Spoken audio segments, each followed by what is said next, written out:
Howard Thurman said, don't ask what the world needs, ask what makes you come alive and go for it, because what the world needs is people who come alive. That's what the world is needing. And I think that's a great quote because it challenges me to live with passion. And I have to admit that it's not always easy, is it? It's not always easy. There are so many things that will crowd into our lives and threaten to steal our passion for life. There's so much stuff going on.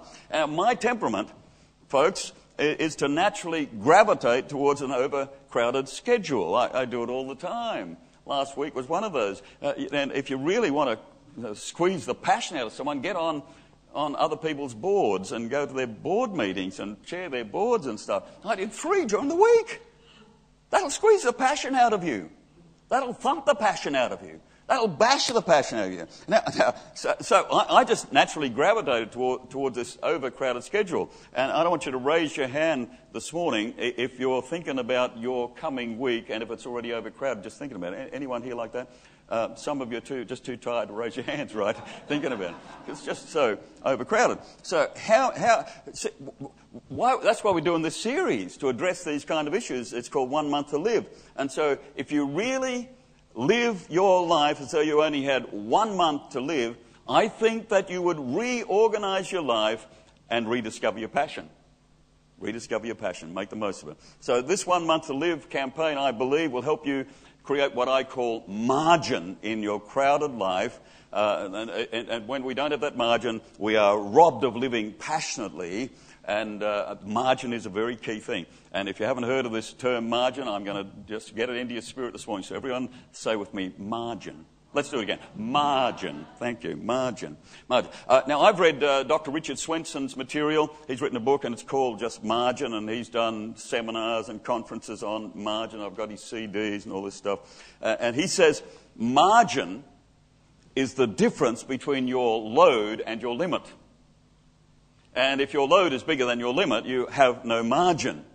Another way we can say that is margin is designated space between your present load of activities and your personal limitations. And in case you didn't think you had limitations, let me tell you that you do and what some of them are. You have a limited supply of time. Just 24 hours in every day. We try to make it different, but it's not going to change. Just 7 days in the week. Limits on your time.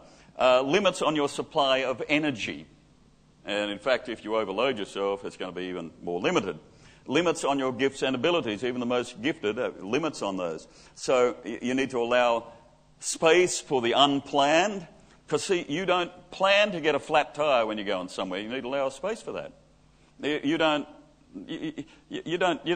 So there's the unplanned things, the unexpected. You need to allow space and margin for that. Spontaneity, creativity, relational and spiritual connections, room for character development, room for spiritual development. And so margin is the difference between your load and your limit. And the less margin you have in life, the more stress you will experience. And some of you are so stressed. I see you get stressed. I see the results of your stressfulness. And there just is no margin. Now, you know that if you're spending more money than you're earning, you're going to what? Go broke. You are broke if you're spending more than you're earning. Now, if you are spending, in this matter of margin, if you're spending all the margin and beyond, you are emotionally bankrupt. And you've got to build in margin. So if you load yourself and your family up with more than you should, it's no wonder that you always have drama in your life and in the life of your family. And I know those of you who have more drama than others. You just do. And it's just because you've loaded up and spent the margin. And they try to spend some more outside of the margin. And you've got to think about this. You know that when it comes to a literary presentation, the 1 Month to Live book, see, in between all the letters, every now and again there are spaces, so you know a word ends there. Now, if there were no spaces between the words, between the letters, it wouldn't make any sense. It'd be just a jumbled, chaotic mess of letters. We need space and we need margin. You know that. You know that when it comes to that. Same with your life. You need space, you need margin. If you don't, it'll just be chaotic. There'll be a whole lot of chaos and a whole lot of drama. So let me just give you this one, and we're going to tease this out as we go. Everyone in life should have a... Thank you. I think we've heard that before. And I think we're going to deal with that. I think you just want to get on the YouTube.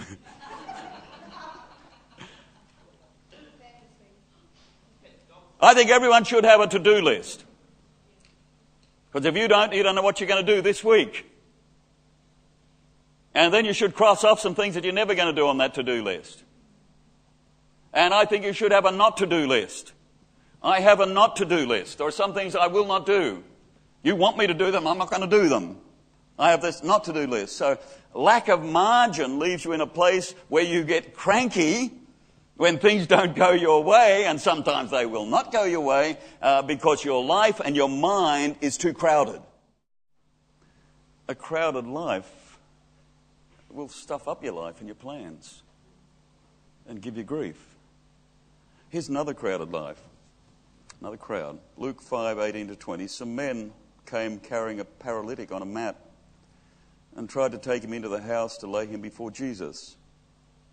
When they could not find a way to do this because of, let's say it all together, because of the crowd. Because of the crowd. When they could not find a way to do this because of the crowd, they went up on the roof and lowered him on a mat through the tiles into the middle of the crowd right in front of Jesus. When Jesus saw their faith, he said, "Friend, your sins are forgiven. But that you may know that the Son of Man has authority on earth to forgive sins," he said to the paralyzed man, "I tell you, get up, take your mat and go home." Immediately he stood up in front of them, took what he had been lying on, went home praising God. And everyone was amazed and gave praise to God. They were filled with awe and said, "We have seen remarkable things today." What would it take for every person here today to go home and say, "We have seen remarkable things here today"? The crowded life can keep you from getting close to Jesus. And if the crowded life keeps you from getting close to Jesus, you're going to miss the miracle. Whenever you're not getting close enough, often enough to Jesus, listen to me, you can know this for sure. It's because you have allowed other things to crowd into your life that you need to weed out of your life. And when Jesus is crowded out of your life, the passion goes from your life and religion quickly takes over. And I'll tell you what else takes over: angst and crankiness. Every time. The crowd will keep you from Jesus, and a crowded life will keep you from his blessing. The guys that brought the paralytic through the roof did whatever it took to get through the crowd, and when they did, remarkable things happened. They did whatever it took. I think you could say that what they did was drastic. Can't get through the front door, so we'll get in through the roof. When you come to my house, if the door's locked, don't try it. I think it's drastic. Can't get in through the front door, so we get through the roof. Luke 5:19. When they couldn't find a way to do this because of the crowd, they went up on the roof and lowered him on his mat through the tiles into the middle of the crowd right in front of Jesus. They did something very, very drastic with this crowded situation. When you get a crowded situation, you need to do something drastic because the crowded situation kept them from Jesus. And so they dug a hole in through the roof. When your life gets overcrowded, usually you will need to do something drastic. Listen to me this morning. I want you to take this home with you. If your life is overcrowded, you're going to have to do something very, very drastic rather than just tweak a few little things. Well, I'm just going to tweak a few little things. I've got 1 month to live. That's all. I'm going to go with this plan. I'm just going to tweak a few little things. No, you're going to have to overhaul your life.